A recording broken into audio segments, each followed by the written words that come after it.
Hi friends! So after a long time, I am back. It's been a very busy month. I'm organizing 2 events. One tea event tomorrow and another one next week. Well, I said tomorrow I'm recording, but I don't know when this is coming out. Okay, so I just wanted to give a quick, or maybe not so quick video about my entire experience doing the Japanese Tea Instructor Course.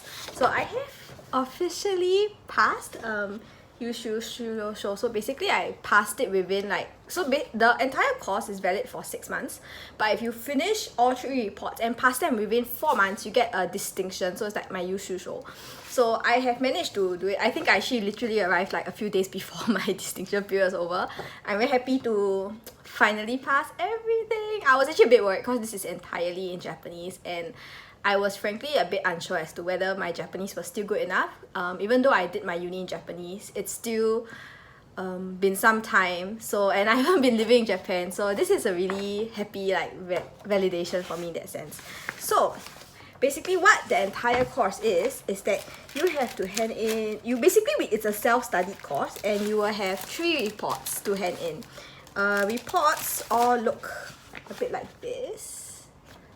Report 1 is on the history of tea. I like this one actually. It starts from what era you have evidence that tea comes to Japan, a bit about tea in China as well, on the cultivation of tea, how tea is cultivated, pesticides used, the labeling, as well as how tea is produced. So it's an overview of how, especially sencha and matcha, how the steps I'm producing, which I think one thing that I got very confused with was the fact that when you produce tea, there's adacha. So sometimes tea is sort of not produced all the way to sencha, but to a more rough state, and then it's finished by sorting, and I think for maybe some further light roasting kind of thing, to be sold in the shops. Okay, maybe no roasting, but I know there's sorting involved from adacha to sencha that you sell. Okay, so the entire thing, it's I think a good basics on, actually book 1 is what you kind of want to know about tea, the history and how it's made, right? And so the first part is basically a multiple choice. This is the same for all 3 reports, by the way. So you get 5 statements, you choose 1 statement which is the incorrect statement, and then you have to sort of adjust as to what is the part that's incorrect about it. So actually if you read the text, it's pretty okay to do this. It'll be things like years that are missing, or they are putting the wrong chemical compound that is giving a wrong effect, or something like that. So close reading generally helps with this. This is actually the bulk of the paper. The second one is sort of fill in the blanks. So you get a passage which relates to the topic that you studied, and blanks are left. So you have to put in the keywords. Again, if you understand Japanese, it's pretty doable. Then specifically for this one, they had structures on how tea is made. And yeah, as you can see, the teachers are really nice. I actually got them correct. So circles in Japanese are correct, right? But they write a lot of extra detail and comments. It's quite amazing how much effort they put inside. Then the last part is always some kind of mini essay. So I had one which was Ranji. So Ranji, which is the labels that were used for Japanese. I think this is during the export in the Meiji Edo period. And then they had one on talk about ADI, which is the amount of pesticides left in the tea, and what it's about within 150 characters, or how is adacha made. And then we had one really long one, which is that 中高生留学生からの質問、外国ではグリーンティーで売られていて、日本産と中国産の区別はありません。日本緑茶と中国緑茶の違いは何ですか? In other words, you have received a question from a student who is a foreign student, and the student asks, in overseas, green tea doesn't differentiate between Japanese and Chinese green tea. So is there any difference? So what is the difference between these two? And then write a question to do it. And I wrote it in English and in Japanese just to be I don't know which language you want, but let me just give it to you, the two that I know well. Okay, so report 2 is on the science of tea.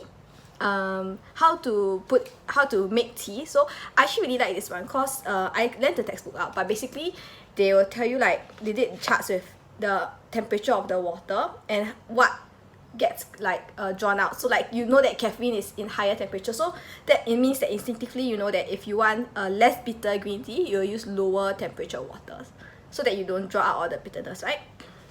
And then how the tea, what temperature they dissolve at, so how to make tea, as well as the general standards of cooling down the teapot, warming up the cups, how to reduce the water. So one trick that was really helpful is that basically generally depends on your environment, but moving the hot water from one vessel to another vessel will lower it by about 10 degrees. So to get it to about 80 degrees for sencha, you take it from the kettle into a pot, and then from the pot into a yuzamashi, which is yuzamashi basically literally means to cool down the hot water.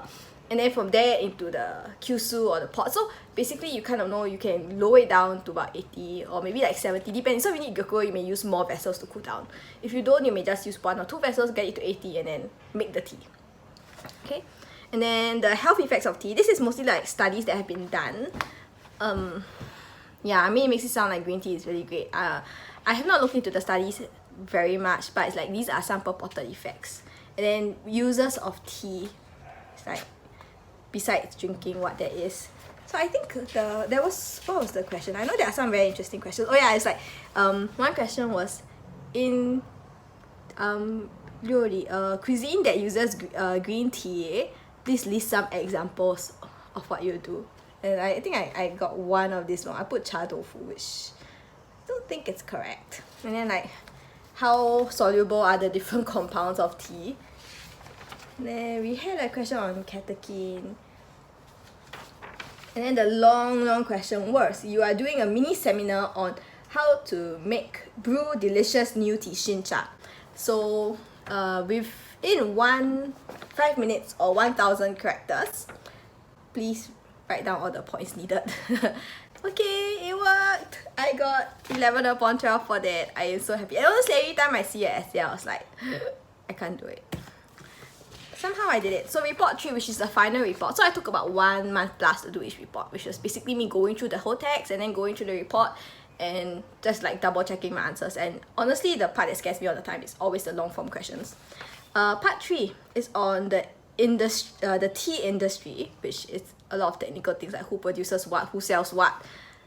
This one was interesting, how to evaluate the quality of tea. So this whole thing comes with a CD, with a DVD on like how tea is made, how tea is produced, how tea is evaluated. But honestly, this is the one part that I am still very uncertain about. Basically, you have all these cups and then they ask you to look at it and so there was one where you put the tea in trays, and this is just for you to evaluate based on outside appearance. This is easier to learn through a video because it's just the outside.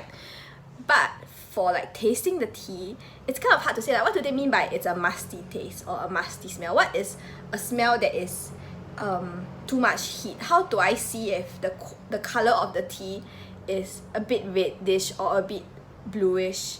And I mean, they have a video, but for me, honestly, through a video camera that I felt looking at the people probably from like the early 2000s, I did not really see a difference, and that was very difficult for me. They did have packets of tea where you could taste, which was ranked from like tea 1 to 5, like quality 1 to 5, and then compare to other blind teas to see if you can rank the same, which I failed at completely, by the way.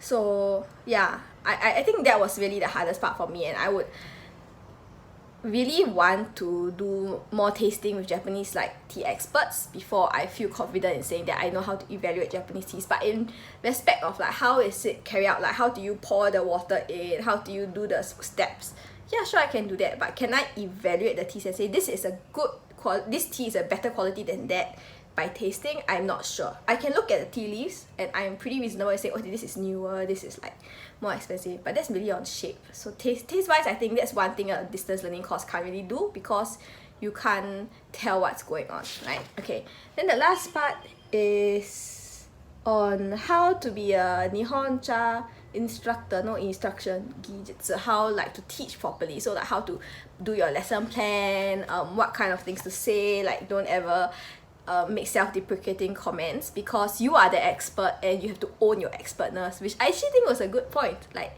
sure, you can tell people like, okay, they are also nervous as students, but you know what? You are the teacher and that is for a reason. Yeah, so we actually have to make a lesson plan, which was the scariest thing. I actually did it in Excel, a Word first, because I was like, I can't just freeform write this. Whole thing was that you get, oh, I misunderstood it, that I thought danjo jume means like 10 men, 10 women, but turns out it's just 10 people together who are men and women, and the aim is that people know how to serve tea to go with Japanese food. So as you can tell, they just give you this thing and you know that okay, straight away my lesson has to focus on more of how to make tea rather than the science or the industry or even or that much of the history. They just need a bit of history to tell the customers, and most importantly, how do they make the tea and what to watch out for. So there were practical aspects, and then you have to give a list of items needed as well as how you're going to do the flow. So apparently my lesson plan was okay. I forgot a few things, and they minus points because I didn't really put in the part on how to match it with food, because I also wasn't very sure about that. But on things like how to make it, they were okay with it. And I made one spelling error, which I feel quite bad about it. Yes. So I found this to be a very interesting course. I can honestly say that my knowledge of Japanese tea has improved quite a bit. Since then, I have found like a book that called The Story of Japanese Tea that is actually really great. I will link to my review below. And I think that if you're not going to do a full-length course and you don't want to read Japanese, then that's actually a book that you could consider. If you can read Japanese, Nihon-chan no Subete ga Wakaru Hon is great. History, how to make it, maybe some stuff on the chemistry, not so much things on the tea industry. That is a great option. Or if you really want to just challenge yourself, you can definitely try this. Yeah, and I think generally the people who are marking are all very detailed. They're giving very helpful comments and they're really increasing my knowledge of Japanese tea. So I have no regrets taking this course. Actually, the next step, I'm currently, I think, advisor level now because I passed the instructor course. But the next step will be to take the proper test, which is happens with 2 stages in Japan. I will probably not do it this year. So I have to revise a lot next year. For 2022, maybe 2023, if I can even do it. And then we'll see how. If you have any questions, do let me know and I will try my best to answer them. Thank you. Bye.